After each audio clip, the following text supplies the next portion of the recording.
Hey, salut tout le monde et bienvenue dans un nouveau vlog. J'ai décidé de faire un vlog de lecture sur la semaine, tout simplement parce que le fait de vlogger le week-end dernier pour le week-end en bulle, j'ai vu qu'en fait ça me, je sais pas, ça me hypait de ouf et que ça me motivait un peu.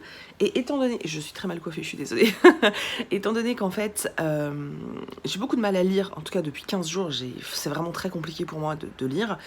Je me suis dit que ça allait peut-être, je sais pas, donner le petit élan nécessaire qui va me booster en fait. Donc je me suis dit pourquoi pas, on va tenter le coup. Je suis désolée. Alors, je suis désolée, je vlog avec mon téléphone, donc je ne peux pas regarder l'objectif. Étant donné que l'objectif comparé à mon téléphone, c'est l'équivalent d'une crotte de mouche, c'est un peu compliqué. Bref. Du coup, je me suis dit que j'allais faire ça cette semaine. Là, je vous prends, on est lundi matin, il est 8h01. Je vais prendre mon café. Et puis ensuite, je pense que je vais m'accorder une grosse demi-heure pour bouquiner. Je vais faire ça parce que j'ai remarqué que sinon dans la journée, enfin dans la matinée en tout cas, j'arrive pas à me caser des petits temps de lecture. Entre le déménagement et le boulot, j'ai énormément de travail et sinon c'est vrai que j'arrive pas à tout faire en même temps. Donc dans le week-end en bulle, dans le vlog du week-end en bulle, je vous avais dit que j'avais commencé la Fabrique des salauds de Chris Cross. Donc je n'ai pas avancé parce qu'en fait j'ai lu samedi. J'ai bien lu samedi ce bouquin. J'ai lu 160 pages. Mais dimanche j'ai une journée. Voilà, j'ai absolument pas eu le temps de l'ouvrir. J'ai lu un peu de graphique le soir, mais j'ai pas eu le temps de lire du roman. Donc je vais reprendre ça aujourd'hui. Donc en buvant mon café, je pense que je vais lire quelques pages. Peut-être pas des masses parce que c'est pas du young adulte ni rien, donc c'est vrai que c'est beaucoup plus long à lire. Je pense que ce livre va quand même m'accompagner sur quasiment l'ensemble de la semaine parce qu'il fait 1000 pages, enfin 900 pages, et j'en ai lu 160, donc vous doutez bien que... Du coup, La Fabrique des salauds, qu'est-ce que c'est ? Alors, c'est un roman qui commence, comme je vous l'ai dit, je crois, dans le week-end en bulle, mais on reprend pour ceux qui l'ont pas vu. C'est un roman, en fait, qui commence des première partie de 1900. Donc en fait, au début de l'histoire, on suit un papy qui s'appelle Koja, qui est dans une espèce d'hôpital. Il est placé là pour une raison que je vous laisse découvrir par vous-même. Et en fait, il va faire la connaissance de son co-détenu, j'allais dire, mais non, de son compagnon de chambrée, qui est un peu un hippie, puisqu'on est plus tard dans les années... on est dans la deuxième partie des années 1900. Donc il est avec lui, le frère de Koja va venir et ça va partir un peu en cacahuète. Et à partir de là, le hippie, qui est donc l'ami de chambre de Koja, va s'interroger un petit peu et Koja va décider de lui raconter sa vie, de lui expliquer pourquoi il a ses relations avec son frère, ce qui s'est passé. Et du coup, là, on repart dans le passé, dans le tout début des années 1900, où Koja nous parle de son enfance avec son frère et avec sa sœur adoptive Eva, que ses parents donc, ont adoptée quand elle était gamine. Et voilà, et on va les suivre comme ça sur pas mal de périodes. Ça va quand même, entre guillemets, assez vite parce que, par exemple, là, je suis page 161 et voilà, leur enfance, leur adolescence, tout ça s'est passé parce qu'en fait, on nous raconte pas, si vous voulez, c'est pas toute leur histoire. On parle vraiment de un ou deux éléments hyper importants qui ont marqué leur vie. Y a des trucs qui sont un peu chelous dans leur histoire et moi, j'étais un peu en mode... Vous avez des mœurs bizarres, les gars. Mais c'est hyper intéressant de voir comment se construit la relation entre les deux frères, parce que là, on est vraiment dans une histoire de famille. Et de découvrir tout ça. Alors, petite précision, ce sont des Allemands lettons. Donc, voilà, pour tous ceux qui connaissent un peu l'histoire, vous voyez de quoi je parle. Et pour les autres, je vous laisse découvrir, parce que c'est sympa à découvrir aussi. Moi, du coup, j'ai un peu renforcé tout ça en faisant quelques recherches. C'est aussi pour ça que ça me prend du temps. Et voilà. Donc pour l'instant, j'en suis là. J'avance dans les années et on va s'approcher de la période de la Seconde Guerre mondiale. On nous parle d'Hitler, on nous parle de nazis, on nous parle de beaucoup de choses. De ces deux frères qui vont pas faire des choses très très jolies, on va dire. Un se laissant plus influencer par l'autre. Et Eva qui est au milieu, qui a été adoptée, je vous ai dit, et qui est juive en fait, et qu'on découvre, enfin nous on le sait assez rapidement, il me semble que c'est dit dans le résumé, ou alors quelqu'un me l'avait dit, je ne sais pas, j'espère que je vous spoil pas. Et en fait, voilà. Donc pour l'instant, mon sentiment est plutôt très bon. Alors, il n'y a pas un rythme de dingue, hein. Ça prend son temps. Le style d'écriture te demande aussi de prendre ton temps. Mais moi, j'aime énormément. Pour tout ce qui est pavasse comme ça, moi j'aime quand je peux prendre mon temps et quand je peux être réellement en immersion dans l'histoire. Donc pour l'instant, je m'éclate. Et j'espère avoir le temps de le lire cette semaine, hein, parce qu'il ne faudrait pas non plus que ça s'étale sur trop. Je vous reprends dans l'après-midi. Il est 16h. Bon, ça n'a pas trop d'importance. Je reviens du coup pour vous parler de La Fabrique des Salauds. Alors, je me suis totalement laissée piéger, happer par le roman. Après déjeuner, donc vers 14h30, je me suis dit, allez, tu te poses une demi-heure, 45 minutes grand max pour bouquiner un peu. Et ensuite, tu retournes bosser. Et en fait, j'étais en train de lire, j'étais concentrée sur ma lecture, j'étais à fond dans ma lecture, mais un truc de fou. Et là, je viens de lever le nez et il est 16h. Voilà, donc ce qui devait être 30-45 minutes de lecture s'est transformé en 1h30 de lecture. Voilà, excusez-moi, j'ai le petit chat qui veut des câlins. Voilà, j'étais complètement happée. En plus là, je suis dans la partie, donc en fait ça s'est coupé en différentes parties, hein. Donc là je suis dans la seconde partie. Et la seconde partie correspond un peu à la partie historique qui moi me passionne le plus. Puisque on est vraiment pendant la Seconde Guerre mondiale. Alors au début, enfin... Ouais, on est sur plus les débuts, milieu de la Seconde Guerre mondiale, mais c'est vrai que c'est une partie de l'histoire qui me passionne. Et là, en fait, c'est totalement une autre partie de ce que j'ai l'habitude de lire, puisqu'habituellement, ce sont des témoignages ou alors des romans qui tournent autour principalement de la déportation. Et là, en fait, on est vraiment avec un jeune homme qui fait partie des SS, qui... laisse à penser en fait qu'il le fait pas volontairement, qu'il le fait pour sa famille, pour protéger sa sœur, là, Eva, et parce que son frère lui demande, et parce que voilà, il faut le faire. Mais en même temps, tu te dis, mais gars, en vrai, on a toujours le choix dans la vie, et moi j'ai vachement de mal avec ce truc de j'ai pas le choix, tu vois, je sais pas, il y a un truc qui me dérange. Donc c'est hyper déstabilisant, voilà. Alors une chose est sûre, j'aime énormément ce livre, je vous ai dit, il est ultra immersif. Après on avance très lentement parce que bah voilà, il demande un peu plus peut-être de concentration que ce que j'ai l'habitude de lire, parce qu'effectivement contrairement à des romans young adultes ou à du thriller ou même à des contemporains classiques, j'ai envie de dire, là on est dans un autre registre quand même, hein, au niveau du style. Et en plus, il faut quand même savoir que c'est un roman où il n'y a quasiment pas de dialogue, enfin il y en a très peu. Donc on se retrouve quand même face à pas mal de pages de narration intégrale, ce qui demande quand même beaucoup plus de temps de lecture.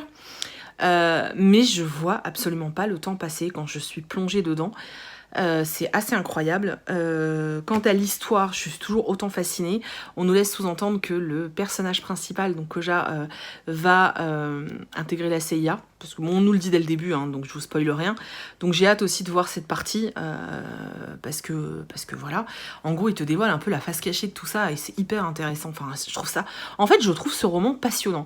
Je trouve ça passionnant. Voilà, enfin, moi, perso, je trouve ça passionnant.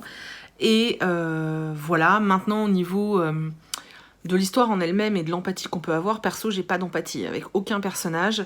Je trouve la sœur Eva extrêmement chelou, et les deux frangins sont quand même vraiment bizarres. Il y a des trucs hyper malsains quand même dans ce livre qui sont très dérangeants, mais bon, ça fait partie du charme de l'histoire je pense, puisque j'arrive pas à le lâcher. Voilà, c'est juste pour faire un petit débrief. Là par contre je vais le poser parce qu'il faut vraiment que je bosse. Bon, du coup je vais décaler ma fin de journée sur plus tard. J'y retournerai ce soir parce que j'aimerais terminer la seconde partie. Donc il doit me rester, il me reste quoi, 70 pages à peu près, pour aller jusqu'à la troisième partie. Voilà, en tout cas... je m'éclate. Voilà. Recoucou tout le monde, on se retrouve le lendemain, il me semble, puisqu'on est mardi. On est en fin de journée et je venais pour vous parler, comme hier, hein, désolé, le contre-jour, donc de La Fabrique des Salauds. Comme vous pouvez le voir, j'ai atteint la moitié tout juste, je suis très contente. Du coup, ouais, je suis à 450 pages à peu près. Donc j'ai pas mal avancé, vraiment, j'ai pas mal avancé, c'est plutôt chouette. Alors...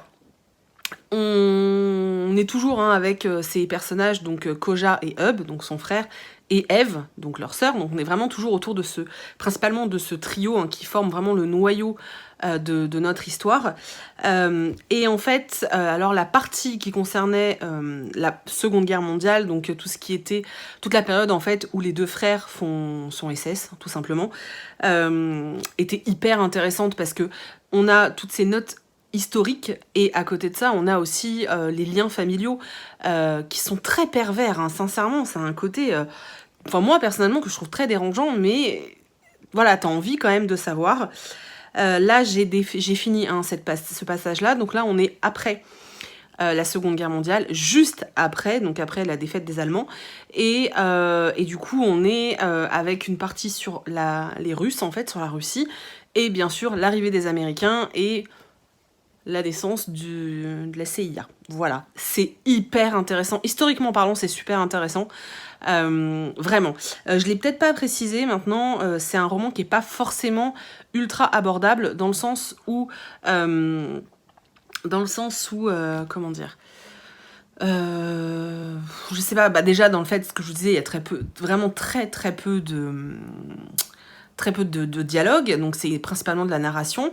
En plus, on rentre dans des détails, enfin vraiment, c'est très détaillé. De toute façon, il fait 900 pages, c'est pas pour rien. Donc voilà, c'est vraiment très détaillé. Parfois, je trouve que le personnage, parce que rappelez-vous, c'est lui qui est en train de raconter une histoire à son fameux camarade de chambre, quand il est vieux. Et en fait, parfois, il part dans des trucs et je suis en mode, ouais, c'est pas... Voilà, donc moi, j'ai trouvé 2 ou 3 petites longueurs qui m'ont un peu... que j'ai trouvé longue, tout simplement. Et c'est vrai que voilà, ça demande un peu plus d'effort. J'avance bien plus lentement que quand je lis un young adulte ou quand je lis les romans que je lis plus régulièrement, tout simplement. Parce que là, voilà, il y a vraiment beaucoup de données. En plus, je vous ai déjà dit, moi, j'aime bien faire des recherches à côté pour voir ce qui est vrai, voilà, j'aime bien faire des recherches à côté. Je trouve ça passionnant. Toute cette période là d'après-guerre, je trouve ça mais encore plus passionnant. Voilà, faut vraiment aimer tout le côté historique, mais c'est vraiment chouette, moi j'aime beaucoup. Maintenant voilà, c'est exigeant comme lecture, bien plus exigeant que ce que je lis habituellement, je le dis sans honte, voilà.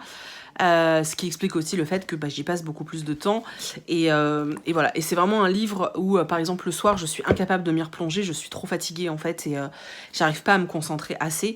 Par contre, ce que j'aime toujours autant, je vous l'ai dit hier, c'est le fait que quand je me plonge dedans, à chaque fois je ne vois absolument pas le temps passer. Je suis en train de lire, je me rends même pas compte que je tourne les pages, comme si c'était un automatisme. En fait, je vis l'histoire, j'ai l'impression d'être... en fait, j'ai clairement l'impression d'être spectatrice de l'histoire. C'est limite si je suis pas en train de regarder un film, je sais pas, ça me fait vraiment ça. Je vois les trucs défiler devant mes yeux et je suis dans mon truc, je suis dans mon histoire et au bout d'un moment, je vais finir par relever le nez parce qu'il y a eu un bruit ou quelque chose dans la maison et quand je vois l'heure, je me dis ah oui, quand même. Ça m'a encore fait le coup tout à l'heure, j'ai passé 2 heures à lire sans absolument m'en rendre compte. Ce qui change énormément parce que c'est vrai que dans mes dernières lectures actuelles, enfin les dernières que j'ai lues là, en fait comme c'était pas passionnant, je passais mon temps à relever le nez du bouquin, à aller sur les réseaux sociaux, etc. Et c'est moins constructif. Donc voilà, donc pour l'instant c'est une très bonne lecture, je suis très bien dedans. Pour les plus jeunes qui me regardent, ça risque peut-être pas vous convaincre plus que ça. Voilà. Il me reste la moitié du roman. J'aimerais bien le terminer avant la fin de la semaine parce que j'ai un autre livre que j'aimerais lire cette semaine. Donc ouais, un autre livre qui n'est pas du tout du même genre d'ailleurs, mais j'aimerais bien passer à autre chose dans pas trop longtemps, même si je suis bien dans cette lecture. Coucou, on se retrouve aujourd'hui, on est mercredi, il est... je sais pas quelle heure, on est en fin de journée. Je vous reprends du coup pour la suite, la suite du vlog sur la fabrique des salauds. Je suis désolée, on est à contre-jour, voilà. J'avance très très bien puisque... voilà. Donc, il me reste 120 pages à peu près à lire. Et en fait, je suis en train de me faire la réflexion du gars, la Koja, donc le personnage principal de l'histoire. Enfin, l'un des personnages principaux, le narrateur en tout cas. Le mec, il a travaillé pour tous les services secrets qui existent, quoi. Le gars, mais j'ai jamais vu quelqu'un qui avait une capacité d'adaptation aussi impressionnante. C'est impressionnant, quoi. C'est vraiment... le gars, il me bluffe, quoi. Ce personnage me bluffe complètement. Donc voilà, donc je vous dis, on est dans l'après-guerre, hein, donc dans les années 50. Là maintenant, hein, à ce moment là où j'en suis, on est toujours dans les années 50. Il s'est toujours passé plein de choses, on est toujours sur les restes, hein, de la Seconde Guerre mondiale, de ce qui s'est passé derrière, donc de toutes ces histoires d'espionnage, de toutes les agences, hein, qu'il y a eu pour l'espionnage et qu'il y a encore, voilà, qu'ils soient CIA, KGB, le Mossad, etc. Et c'est hyper intéressant. C'est hyper intéressant de voir les manipulations politiques, à quel point certaines personnes en fait ont cette capacité à tout changer et à obtenir. Enfin, je sais pas, je trouve ça assez incroyable en fait. Alors, c'est long, c'est lourd. J'avoue que je suis bien dans cette histoire, je vous l'ai dit, j'aime beaucoup ce roman, mais j'avoue que là, il me reste 100 pages et je suis contente de terminer. J'ai mis un petit coup de speed, hein, depuis hier parce que je sentais qu'en fait, si je le faisais durer plus longtemps, vu que c'est pas trop. Vous savez bien que c'est pas ma façon de lire. Là, je suis quand même dessus depuis vendredi dernier, donc ça va faire. Ça fait un peu moins d'une semaine, hein, voilà, ça fait 5 jours, en sachant que ce week-end, enfin dimanche, je l'ai pas lu du tout, mais en fait, je sais que voilà, je vais avoir besoin de passer à autre chose, de lire quelque chose de plus léger en fait, et je me suis dit, si j'avance pas, je vais le foutre en pause, et si je le mets en pause, je ne suis pas convaincue d'y retourner en fait.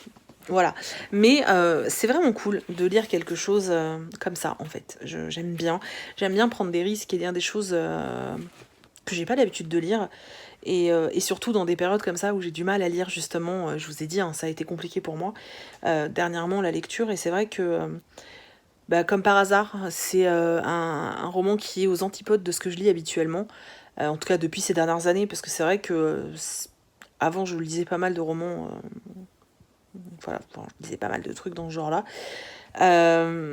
J'aimais énormément les Bricasses avant, je lisais quasiment que ça d'ailleurs.